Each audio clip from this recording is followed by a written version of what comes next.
Don't let the Mystics winning last night's game distract you. That Sidney Johnson does, in fact, still need to be fired. And don't get me wrong, it was a good game last night, and I think it proves that some things he is doing is right, but I do believe ultimately some things he's doing is just like not right.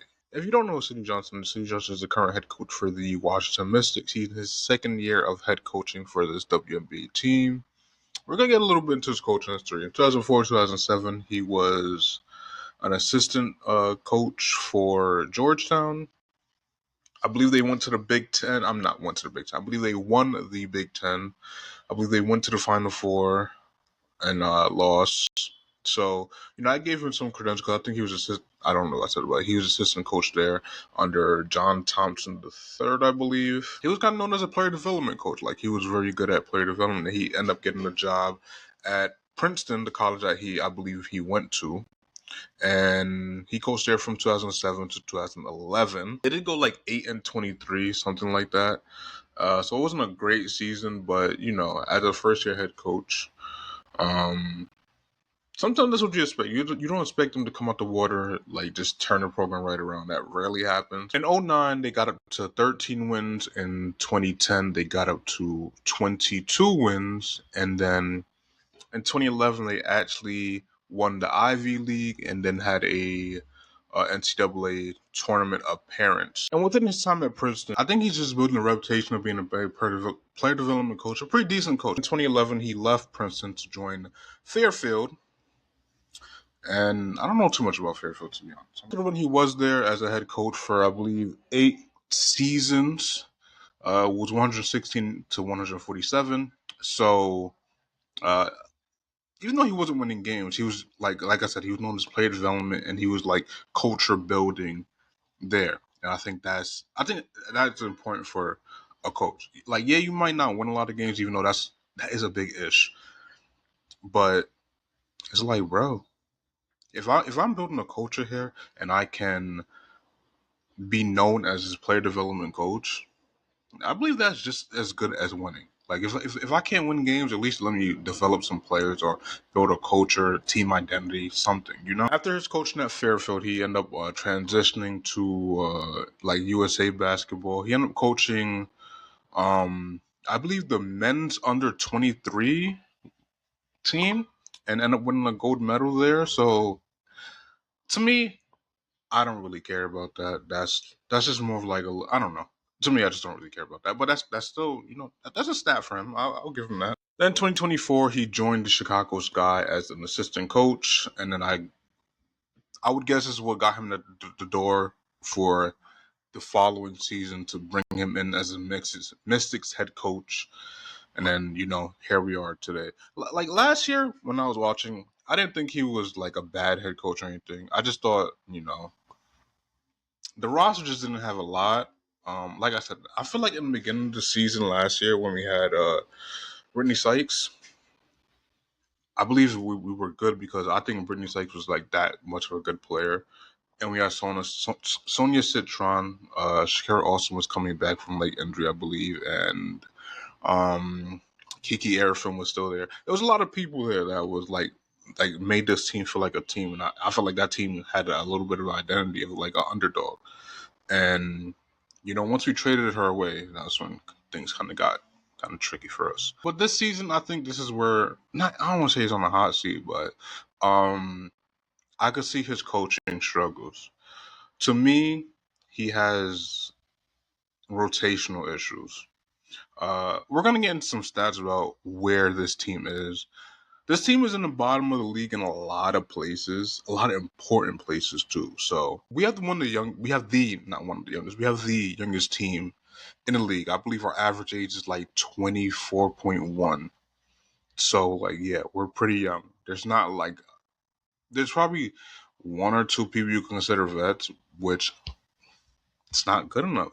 To me, like when you're building a team, you have to have people, vets especially, on your team. You can't just have one or two. You got to have like a handful of vets. Maybe you got really one, but you got to have established player. I don't want to say established, but you got to have experience. I think the main point is experience because a lot of these players just haven't been in these situations. I believe a place where we struggle is the point guard, 3-point shooting, and creating shots, because we're a great post team with Shakira Austin and Kiki Arifin, great. But I think to win this league, you got to shoot the ball a little bit, and not just by shooting. You got to make shots. Essentially, you got to make shots. But let's get into where we're so bad. So when it comes to like team stats, we're like bottom three in points per game. We're just not good at scoring the ball consistently. And you can see the strokes with that and some of these things that I will bring up. You will understand why. We are bottom in 3 points made, attempted, and percentage. Obviously, we just don't have 3-point shooters on this roster, at least consistent enough to hit the shots. We don't even take enough shots.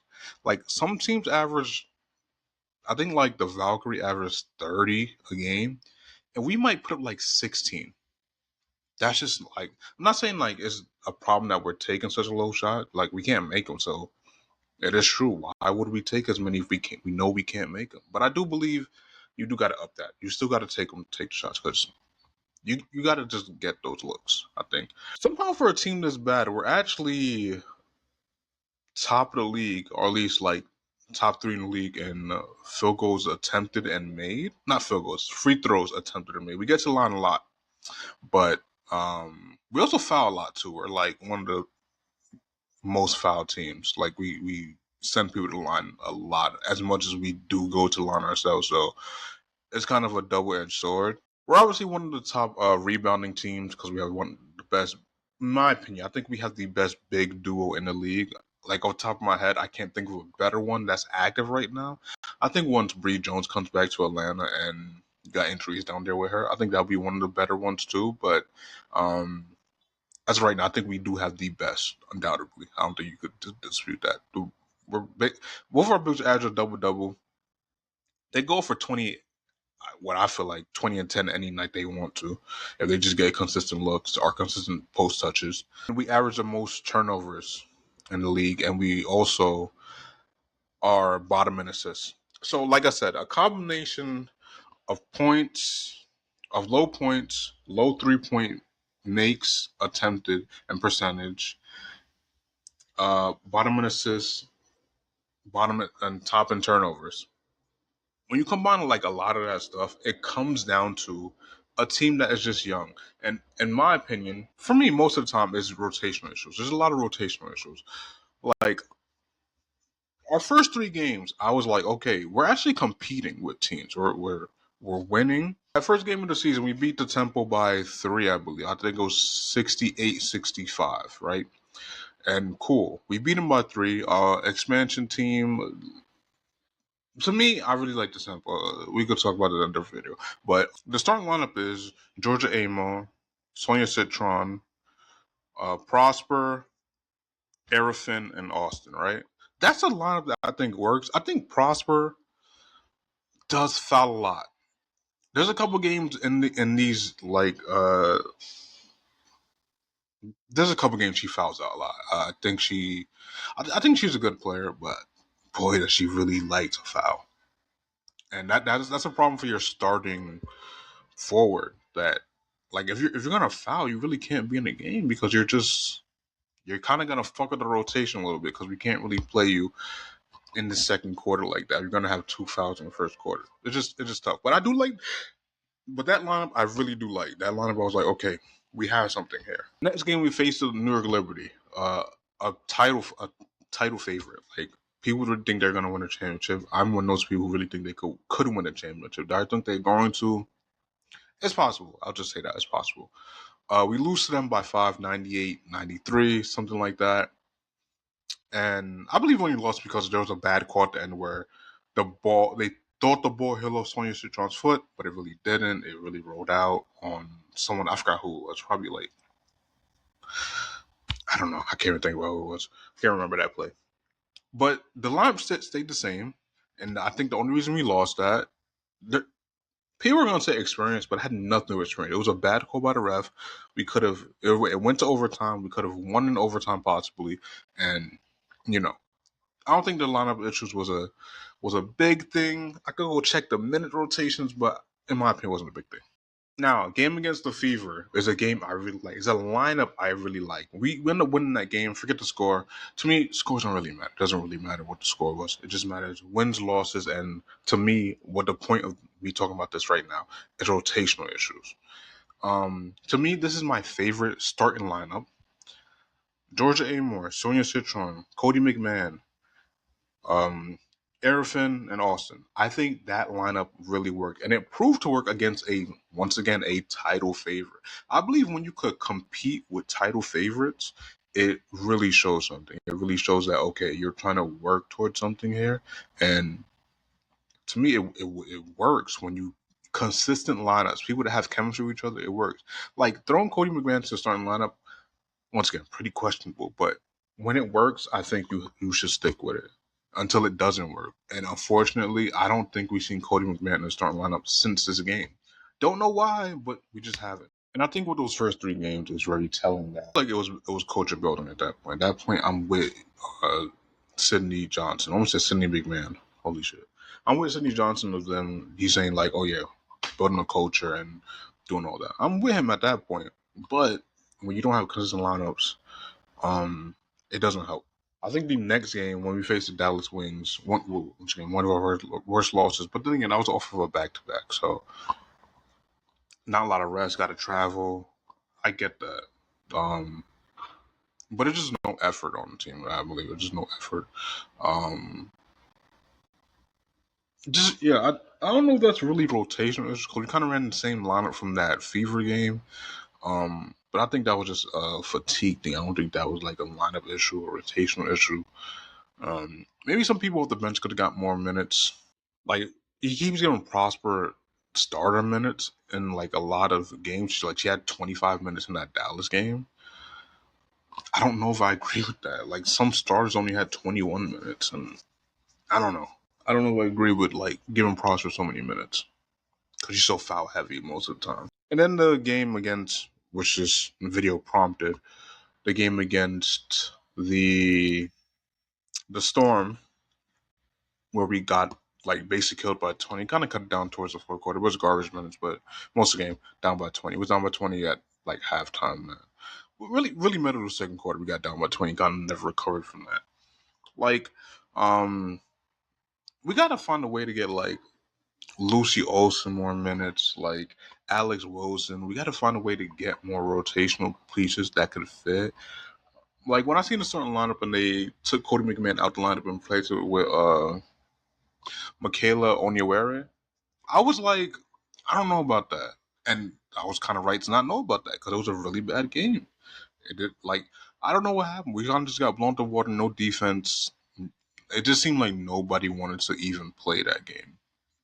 I don't know what was in the air on that Sunday, but just a lot of things weren't going right. But yesterday, I believe like the same thing happened, and we gave minutes to what's her name, Alex Flores, I believe her name is. We gave minutes to Alicia Flores, and she came in and like she seemed really really high IQ. Like it's a little bit of a problem for me when we don't give Roy Harmon minutes and like I said, Lucy Olson and Alex Wilson. Like it's a problem when shit like that happens, but I get it sometimes. Sometimes I do get it. Like I believe Roy Harmon's a great player. I believe all those players right there are great players. But sometimes it just doesn't fit in the rotations. And sometimes you just don't know how to incorporate them. That's just what it is with player development. Sometimes you just don't know how to develop these players or incorporate them in lineups that can work for you. And I'll be honest with you, I don't want to shit on no players because I love this team, and I personally just don't like shitting on players in general, right? But sometimes when Lauren Betts comes in the game, um, I just know something bad is going to happen, and it's not necessarily her fault, even though sometimes it is. There was a play yesterday where there's a lot of times where she's in like a pick and roll, or even on. Let's just mention pick and roll, right? She could be a pick and roll with a point guard on, like she's supposed to get the ball, and sometimes she will cut and just stand there. She just stand there with her hands up, and it's like, bro, you gotta like, I don't know, move without the ball. Even as a big, I think you have to move without the ball. Personally, I just think you have to do that. And there's sometimes on defense where I'm watching her, I'm like, she's supposed to be like a paint presence, And she's never rotating over to help in the paint. Even when she's inside the paint, she's never rotating over to make a help. And I'm like, and I heard an announcer say that, oh, she's very agile. I'm like, where? I don't mean to shit on her, but like, I think she'll be a great player. But there's just some things I believe she just needs to work on. And I don't know, bro. She just, to me, just doesn't really have it right now. I'm not saying cut her minutes or anything. I think you should keep her minutes where she's at right now. She's at like 10 plus a game. I like that for her. Um, but yeah, there's just a lot of times where I just see her doing nothing on the court. I don't see her affecting anything on the court. Personally, I just don't. Um, yeah, those are some of my issues with the team, to be honest. Bigelow and Betts issue, I think, like, I think Prosper should be in the game, but you should cut her minutes. Like, she shouldn't be getting 20 something minutes every game. I think like you keep her the same minutes as Lauren Betts. Like give her like 10, 15 max. Like give her like somewhere 10 to 15. That's a good amount of minutes. I would up Cody's minutes. I would keep Alicia Flores' minutes at where it's at, even though this was her debut. I would probably up it a little bit since she played so well. Um, but I think there's a problem when you have like a lot of guards on your team. Like this team is very guard heavy. You have Georgia Amore, Sonia Citron, um, Alicia Flores, Rory Harmon. Um, Lucy, Lucy Olson, right? Like you have like five guards, bro, and there's not a way to incorporate all those at the same time. Not obviously not at the same time, but throughout the game. But you got to find what works. You have a lot of talent on the team. I think the issue is the roster buildup. There was no there was no focus to bring in a veteran presence like at guard or really anywhere. The oldest player on this team, I believe, is Michaela Onyewerre. Um, like I said, I like how she played last night, but overall, I really don't know. Um, and I'm afraid he might get fired for this eventually.